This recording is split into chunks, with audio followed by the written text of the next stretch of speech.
ആദ്യം തന്നെ എനിക്ക് തന്ന രോഗസൗഖ്യത്തിന് ഞാൻ എൻ്റെ പരിശുദ്ധ അമ്മയോട് ഈശോയോടും നന്ദി പറയുന്നു.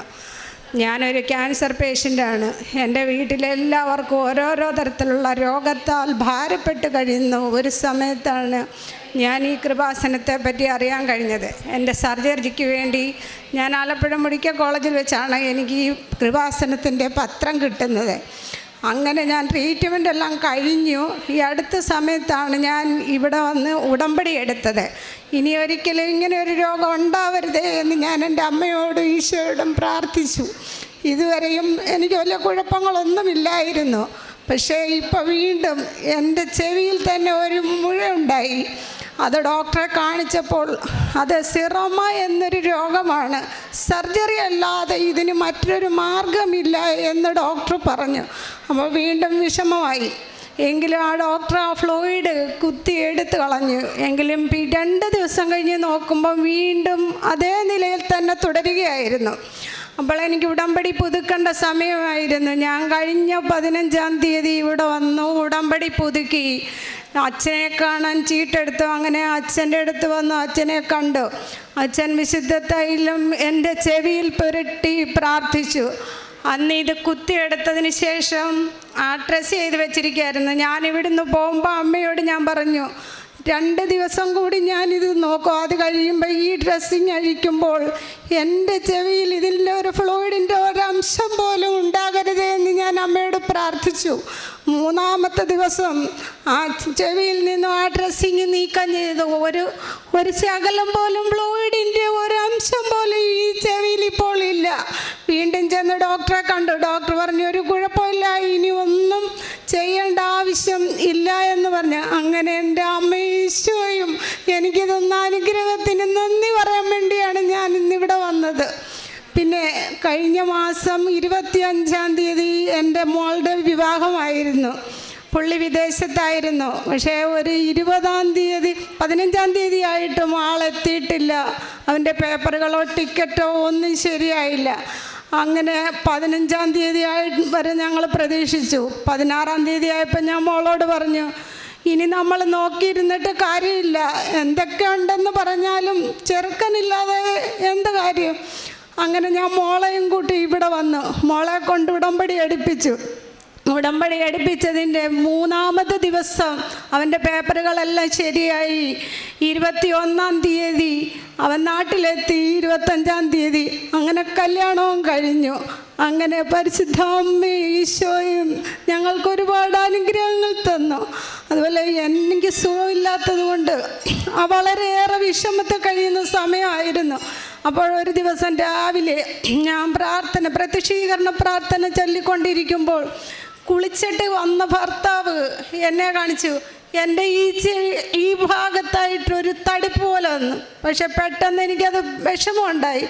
എന്തോ പ്രത്യക്ഷീകരണ പ്രാർത്ഥനയുടെ സമയമായിട്ടായിരിക്കും അമ്മ എനിക്കൊരു സമാധാനം തന്നു. നീ വിഷമിക്കണ്ട. ഞാൻ വേഗം തന്നെ ഉടമ്പടി തൈലം എടുത്ത് പുരട്ടി.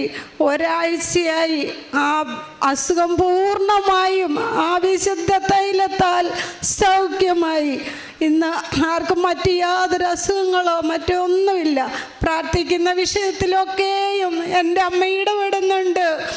എൻ്റെ സഹോദരൻ്റെ ഭാര്യ, അവളൊരു ഹാർട്ട് പേഷ്യൻ്റ് ആയിരുന്നു. ഒരു ഓപ്പറേഷത്തിന് വേണ്ടി അവളെ ഹോസ്പിറ്റലിലാക്കി. ഒരു 3 ലക്ഷം രൂപയുടെ ബില്ല് അവിടെ ഉണ്ട്. അപ്പോൾ അവൻ്റെ കയ്യിൽ ഒരു ഇൻഷുറൻസിൻ്റെ പേപ്പറുണ്ട്, അത് ഹോസ്പിറ്റലിൽ കൊടുത്തു.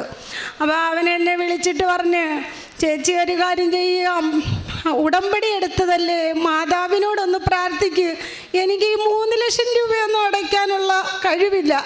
അങ്ങനെ ഞങ്ങൾ 3 പേര് വീട്ടിൽ ഉടമ്പടി എടുത്തവരുണ്ട്. ഞങ്ങളെല്ലാവരും അവർക്ക് വേണ്ടി പ്രാർത്ഥിച്ചു. പക്ഷെ ഭാഗ്യമെന്ന് പറയട്ടെ, ഒരു 10,000 രൂപ ബില്ലടച്ച് അവിടുന്ന് പോരാൻ അവർക്ക് കഴിഞ്ഞു. അങ്ങനെ എൻ്റെ അമ്മയും ഈശോയും ചെറുതും വലുതുമായ ഒരുപാട് അനുഗ്രഹങ്ങൾ ഞങ്ങൾക്ക് തന്ന് അതിന് നന്ദി പറയാൻ വേണ്ടിയാണ് ഞാൻ അമ്മയോട് ഇവിടെ എത്തിയത്. അതിന് എൻ്റെ അമ്മയ്ക്കും ഈശോയ്ക്കും ഞാൻ 1000 നന്ദി പറയുന്നു. പ്രേക്ഷിത പ്രവർത്തനം ഞാൻ ഇവിടുന്ന് പത്രം വാങ്ങിച്ചുകൊണ്ട് ഈ ബസ് സ്റ്റാൻഡിലും ഗവൺമെൻറ് ഹോസ്പിറ്റലുകളിലും കൊടുക്കും. കഴിഞ്ഞ ഉടമ്പടി പുതുക്കിയിട്ട് ഞാൻ പത്രം വാങ്ങിച്ച് കായംകുളം ബസ് സ്റ്റാൻഡിലെല്ലാം കൊടുത്തു വന്നു. അപ്പോൾ ഒരു ഓട്ടോ ഇങ്ങനെ കുറേ കിടപ്പുണ്ടായിരുന്നു. അതിലൊരു ചേട്ടൻ എന്നെ വിളിച്ചു, ചേച്ചി ഒരു പത്രം എനിക്കും കൂടി തരുമോ, തന്നിട്ട് പോകുമെന്ന് പറഞ്ഞു. ഞാൻ കൊടുത്തു. അപ്പം കൊടുത്തു കഴിഞ്ഞപ്പോൾ അവിടെ കിടന്ന ഓട്ടോക്കാർ, ആ കായംകുളം സ്റ്റാൻഡിൽ കിടന്ന മിക്ക ഓട്ടോക്കാരും എൻ്റെ കയ്യിൽ നിന്ന് ആ പത്രം വാങ്ങിച്ചു.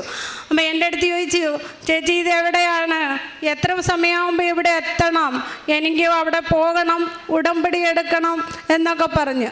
പിന്നെ കാരുണ്യ പ്രവർത്തനം ചെയ്യാൻ ഞങ്ങൾ അത്ര സാമ്പത്തികമുള്ളവരൊന്നും അല്ല, എങ്കിലും ഞങ്ങളുടെ വീടിന് തൊട്ടടുത്ത് തന്നെ ഒരു അനാഥാലയമുണ്ട്. ഞങ്ങളെ കൊണ്ട് പറ്റുന്ന അരിയും സാധനങ്ങളും എടുത്ത് ആ അനാഥാലയത്തിലേക്ക് കൊടുക്കും. അത്രയൊക്കെ നമുക്ക് ചെയ്യാൻ പറ്റുള്ളൂ. പരിശുദ്ധ അമ്മയുടെ മധ്യസ്ഥതയിലേറെ പ്രത്യേകിച്ച് ഈ ഒരു സാക്ഷ്യത്തിൽ ഈ ഒരു സഹോദരി പറയുന്നൊരു വാക്ക്, അതായത് ഞാൻ എന്ത് മാതാവിനോട് പ്രാർത്ഥിച്ചാൽ അതിനൊക്കെ ഒരു തീരുമാനം പ്രാർത്ഥനയിൽ ഉണ്ടായിട്ടുണ്ട് എന്നുള്ളൊരു ബോധ്യം ഒരു വ്യക്തിക്ക് ലഭിക്കുക എന്ന് പറയുന്നത്, അത് ഒരു വിശ്വാസത്തിൽ കർത്താവ്, നമ്മൾ വചനത്തിൽ പറയുമല്ലോ, നിങ്ങൾ എൻ്റെ നാമത്തിൽ എന്ത് ചോദിച്ചാലും ഞാൻ നിങ്ങൾക്ക് നൽകും എന്നുള്ള വചനവുമായിട്ട് ചേർത്ത് വെച്ചാണ് ഇങ്ങനെയുള്ള അനുഭവങ്ങൾ നമ്മൾ വായിക്കുന്നത്. അതിൽ പ്രകടമായിട്ട് അനുഭവിച്ച ഒരു സൗഖ്യത്തിനെക്കുറിച്ച് അന്നിവിടെ വന്നതിന് ശേഷം അതിന് ബുദ്ധിമുട്ടുണ്ടായിട്ടില്ല എന്നുള്ളതൊപ്പം മറ്റുള്ളവർക്ക് വേണ്ടി പ്രാർത്ഥിക്കുമ്പോഴും അത് വലിയൊരു അനുഭവമായിട്ട് മാറുന്നുണ്ടെന്നുള്ളത്. അപ്പോൾ വ്യക്തമായിട്ട് ലഭിച്ച സൗഖ്യത്തിൻ്റെയും അല്ലെങ്കിൽ നമുക്ക് ഈ പറയാൻ പറ്റാത്ത അത്രത്തോളം ലഭിച്ചൊരു ബോധ്യം, അത് വാക്കുകളിൽ പറയും. ഒരാളുടെ വിശ്വാസം കാണിക്കാൻ പറഞ്ഞു കഴിഞ്ഞാൽ വിശ്വാസം ലഭിച്ചിട്ടുള്ള അടയാളങ്ങളും അനുഭവങ്ങളും മാത്രമേ പറയാനുള്ളൂ. ഉള്ളിൻ്റെ ഉള്ളിലെ ആ വിശ്വാസം അപ്പോഴും വാക്കുകളിൽ പൂർണ്ണമായിട്ട് മാറ്റുക എന്ന് പറയുന്നത് അസാധ്യമാണ്. അപ്പോൾ വ്യക്തമായിട്ട് നമുക്ക് കേൾക്കുമ്പോൾ തന്നെയും ബോധ്യമുണ്ട്, അമ്മയായിട്ട്, പരിശുദ്ധ അമ്മയായിട്ട് ഒരു ബന്ധം ഉണ്ട് എന്നുള്ളതും ആ ബന്ധത്തിൽ ചോദിക്കുന്നതിനെല്ലാം ഒരു ഉത്തരം ലഭിക്കുന്നുള്ളൊരു ബോധ്യത്തിൽ സാക്ഷ്യം പറയുമ്പം മാതാവിനോട് അത്രത്തോളം അടുക്കുവാനായിട്ട് ഉടമ്പടി സഹായിച്ചു എന്നുള്ളത്, ഉടമ്പടിയിൽ വ്യക്തമായിട്ട് നിൽക്കുവാനുള്ള പരിശ്രമം ഉണ്ട് എന്നുള്ളതും സാക്ഷ്യത്വമാണ്. ഏറെ പ്രത്യേകിച്ച് ഈ ഒരു കുടുംബത്തിനും ഈ ഒരു വ്യക്തിക്കും ലഭിച്ച എല്ലാ അനുഭവങ്ങളും, ഏറെ പ്രത്യേകിച്ച് മാതാവുമായിട്ടും ഈശോയായിട്ടും ഇത്രത്തോളം ഒരു ബോധ്യത്തിലേക്ക് എത്തുന്ന തരത്തിൽ ലഭിച്ച എല്ലാ അനുഭവങ്ങളെയും പ്രതി നമുക്ക് കരങ്ങളടിച്ച് ദൈവത്തിൻ്റെ നാമം മഹത്വപ്പെടുത്താം. ഞാൻ എന്നും ഈ ഉടമ്പടിയിൽ നിലനിന്ന് ജീവിക്കണമേ എന്ന് എൻ്റെ ഈശോയോടും പരിശുദ്ധ അമ്മയോടും പ്രാർത്ഥിക്കുന്നുണ്ട്. അത്യപൂർവ ദൈവാനുഭവങ്ങൾ ഇനി നിങ്ങൾക്കും സ്വന്തം. ഈ യൂട്യൂബ് ചാനൽ ഇതുവരെ സബ്സ്ക്രൈബ് ചെയ്തിട്ടില്ലെങ്കിൽ ഇപ്പോൾ തന്നെ സബ്സ്ക്രൈബ് ചെയ്യുക. ഈ വീഡിയോ ഇപ്പോൾ തന്നെ നിങ്ങളുടെ സുഹൃത്തുക്കൾക്ക് ഷെയർ ചെയ്തുകൊണ്ട് കർത്താവിൻ്റെ പ്രേക്ഷിതരാകുക.